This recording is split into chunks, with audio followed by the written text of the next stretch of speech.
Hello and welcome to another Artis Opus video. My name is Byron.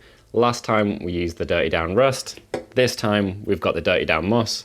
The rust was absolute magic.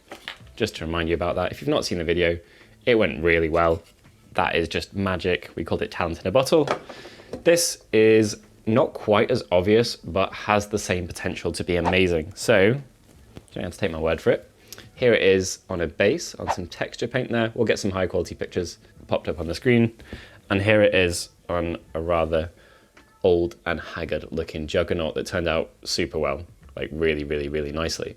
So, the product's amazing. It's not as immediately obvious as the other one in terms of exactly how to manipulate it, how to get the most of it. Two things. Number one, give us some video suggestions below. What would you like to see next? Do you want to see the verdigris? Do you want to see me painting a Dark Angels tank? You know, let us know below. That would be awesome. Number two, I would like you, the viewers, to help us out here. If you have any tips on how to get the most out of this moss in particular, specifically the moss, then please put a comment down below. Anything that I think looks legit, I will copy and paste your comment into the pinned comment below that will be at the very top of the thread. So hit expand on that comment and you should see all the wisdom and wise words of all the viewers of this video. So hopefully we can kind of pull everyone's knowledge together and get a little repository of tips and tricks and hints down below. That is it. We love your comments, we love your suggestions. Let's jump into my very first impressions of Dirty Down's moss. Okay, so here we are. Is this going to be as good as this? It would be hard for it to be as good as it, but I'm hoping it is close. So these are Dirty Down's products. If you're not familiar with them, there is also a verdigris version. Haven't used that yet. Used the rust with great effect recently. Like really great effect. Super fast, super easy. So this is going to be a uncut version of, you know, this is my first impression. So everything's very unplanned. That's kind of the nature of it. We're just going to slap it down. We've got a few things that we could put it on, including someone who's had some of the rust before. And we're just going to see how it goes. So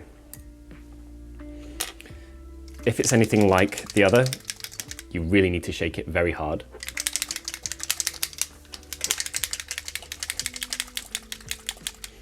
It can actually take a little bit of a go to get the agitator loose, so make sure you get the agitator loose, then shake the living hell out of it. You will be rewarded. But should we shake the right one?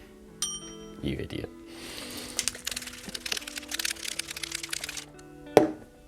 Okay, so the way that I used the last one was to put down kind of a thick layer and then dilute it and play with it. It stays activated and activatable after first application until you've locked it, which is going to be with a spray varnish or a brush on varnish.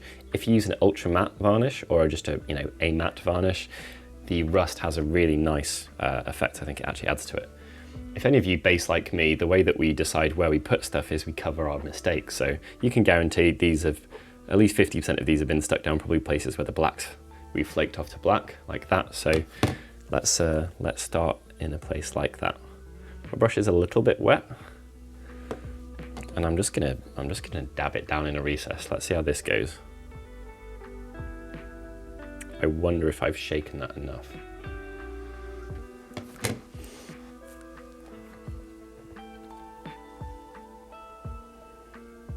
Nothing's happening yet. We'll see.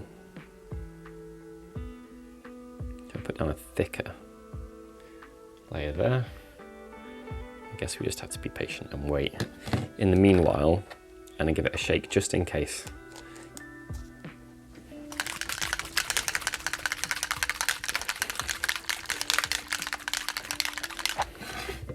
We'll set that to the side. We've got our extremely well shaken one. Let's try this on something a bit more consequential. So these are the bases for my current army, my Nurgle army that I'm working on. Let's just go in at the deep end. So I'm going to try and keep it in the recesses. So what I'll probably do is put it down, and then I am going to wet this a little bit. Wash off my brush, and then I'll use this wet brush to pull it off, or at least dilute it off the places where I don't want it. I don't want it on the tips, but I definitely want it in the recesses. phase it out a bit. Take some more. It's definitely not as instantaneous. Maybe it just dries slower than the rust. That could be a thing.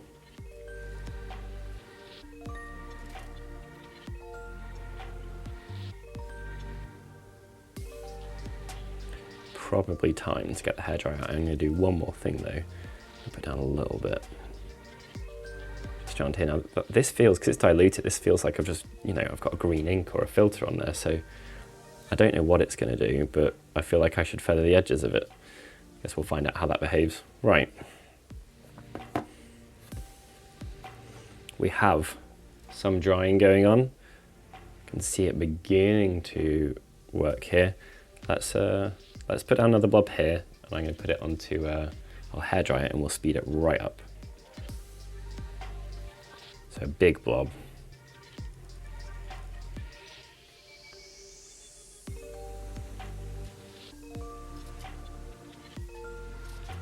Okay, very indelicate.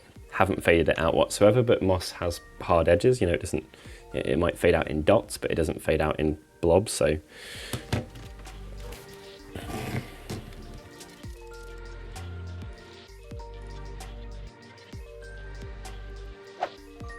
it's looking pretty good. Brings a wonderful instant vibrancy to things.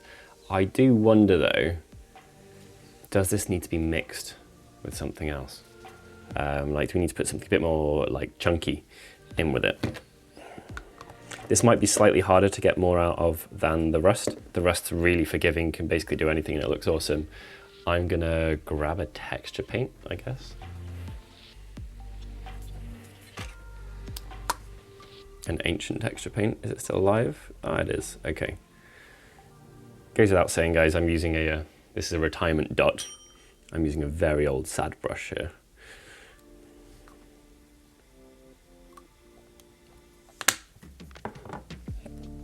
I just feel like it needs it. If it was a bit thicker, I feel like I'd be getting more from it. So either it needs to go over something, possibly. If you're trying to get unsubtle effects, which I am, if you're using it on a tiny base, then you know, obviously that's not an issue. So I'm going to mix these two together. People are going to tell me off for dabbing in pots with a contaminated brush. Hi guys, sorry. All right, let's try this, see how this works. No idea, obviously, with it being first impressions, if this is a good idea or not.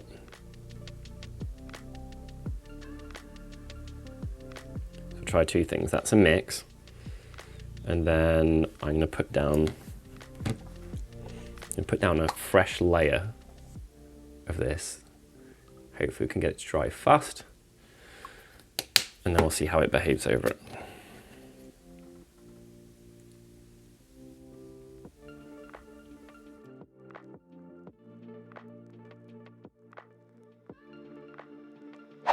Right, it is immediately apparent that mixing it with other stuff doesn't work quite how the other one does.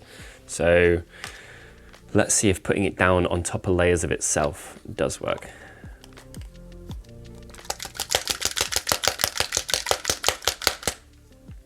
Let's turn my water a nice nurgly colour.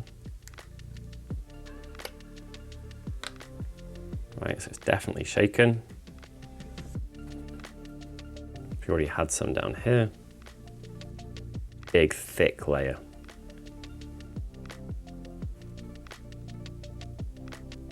I feel almost as if I'd like this to evaporate a bit and thicken up like texture paints do.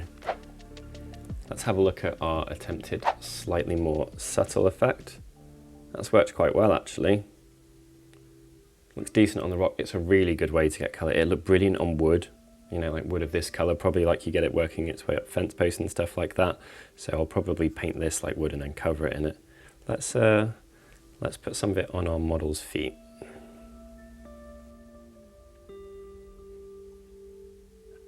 Just wipe it off using my finger. Put it those areas where, you know, water would collect, and perhaps that would encourage organic growth. In fact, screw subtlety, I'm just going to put too much down. I'm going to wipe off the excess. All right, we'll see how that goes.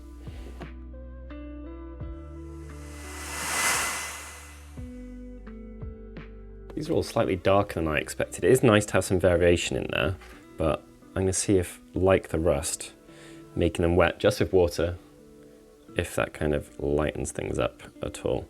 So obviously this is a complete failure with the mixing. Good to know. Put some water on these.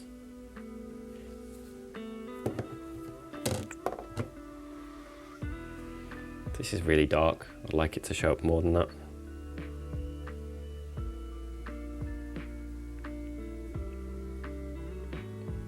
A glaze should be enough to reawaken it if it behaves like the rust does. And let's try a wetter mix, so some water on the palette. Probably about 50-50 there.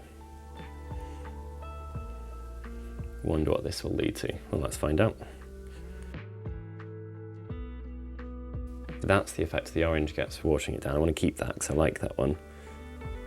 See if we can get an equivalent. I don't particularly like this section here on his leg, so just like we're basing, let's see if we can hide the crap bit. It did say it likes being used over a warmer surface, so maybe I'll hair dry this model for a bit and try an application.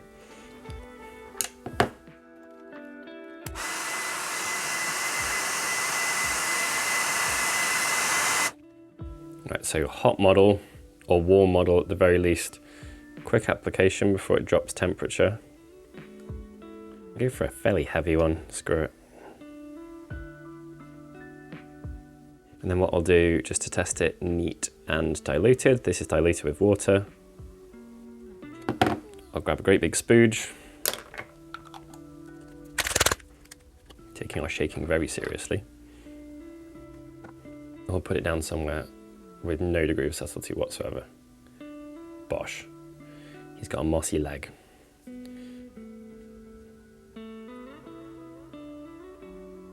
Really didn't work there. So for a dry section of previous paint and texture, it should do something different, hopefully. Right, I've got various types of applications all over. Let's see what we end up with. Ooh, what did we do there? That's good. That's what I wanted. Pass. Don't know. Reactivate that one, make it all wet, see if that's what makes a difference.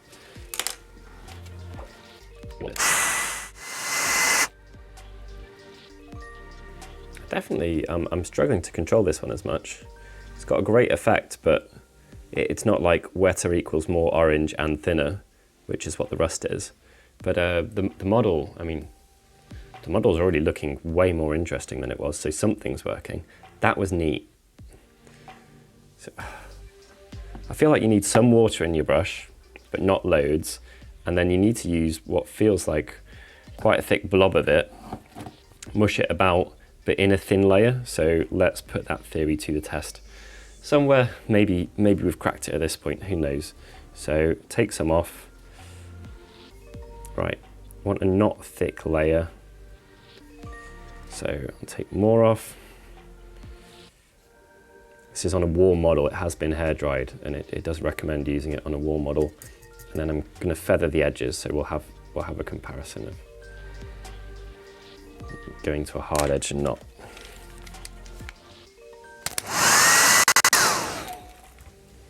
Definitely seems like those edges, like the raised areas, oh, it's hard to, I think it's water and thickness, you know, how dilute it is with water and how thick it is. Both of those seem to make a bit of a difference, so we'll try some dabbing.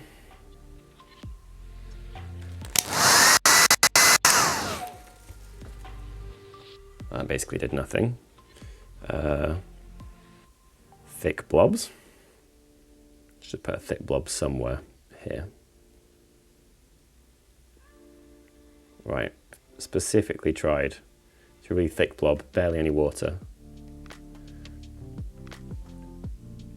And then 50% diluted. And we'll put some here.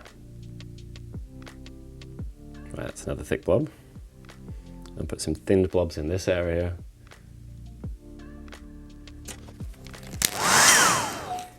nothing. It definitely wants the water to achieve an effect. Thin coats for lighter.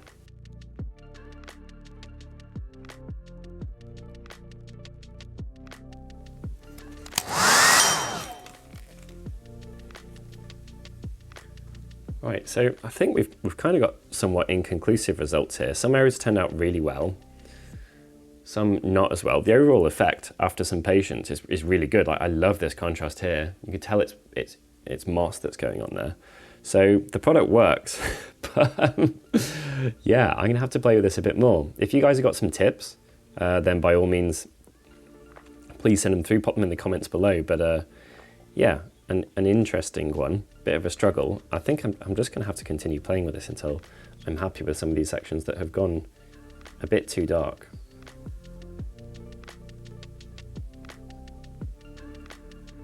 I wonder what effect putting alcohol or thinner in with it would be. Well, that did something. So apparently water's meant to remove it, but that's lightened it.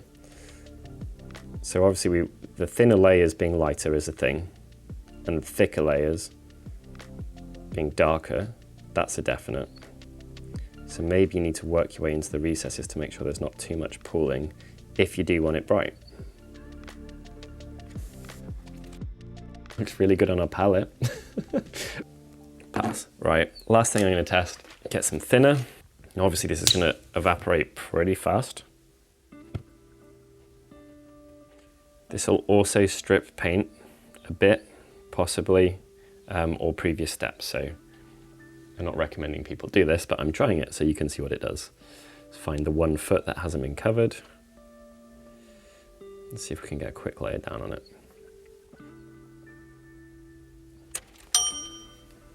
No different. I don't understand this project. It's obviously magic in some way, but I'm open for your tips, viewers. What do I need to do? How do you use it? What have you discovered? Have you tried it? Are you interested in trying it? Let us know all of the above. Some of the best applications are actually just the first ones, so.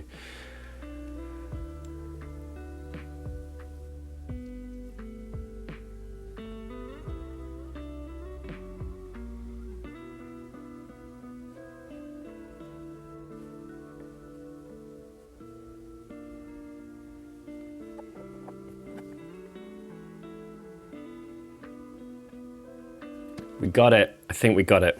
Okay. Right, I wetted the area first. Let's see if this works.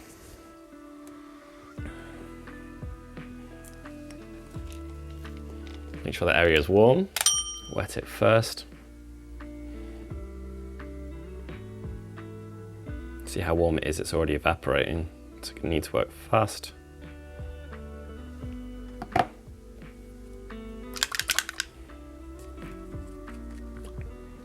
Make sure this is ready. Yeah, it's really warm.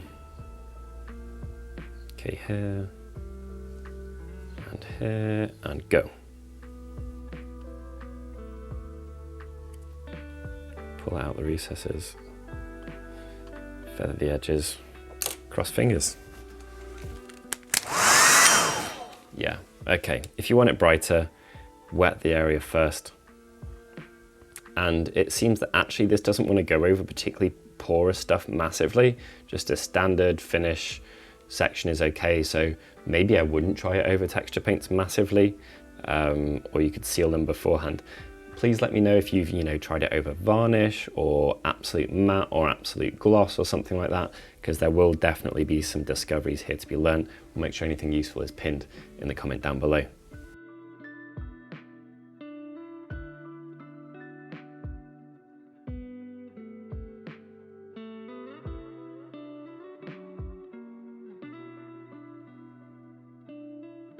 All right, so we're done. It turned out pretty well. This thing just looks great.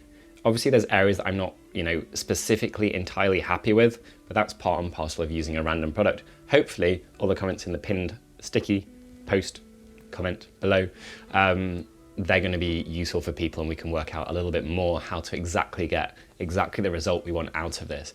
It's definitely got potential though. Maybe I need to use it on some larger areas. Maybe the areas need to be satin finished before I start or something like that. I just don't know. Hopefully you guys will give us some information. Maybe I'll revisit it with a more educated, not first impressions and actual, you know, experienced advice video at a later date. Let us know if you think that'd be useful. Otherwise, just let us know what you'd like to see in upcoming videos.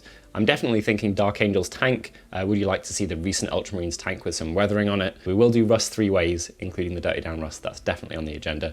But yeah, give us your comments, tips, and suggestions down below. Please hit like. A load of you aren't subscribed. If you like our content, please subscribe. It's dead easy. Subscribe and hit that bell notification. You'll be notified for future content. We've got plenty of good stuff coming up. And we've got some pretty exciting product stuff in the near future as well. Follow Andy Wardle on the Instagrams and have a little look what he's been using recently. Anyway, that is it. Thank you very much, and we'll catch you in the next video.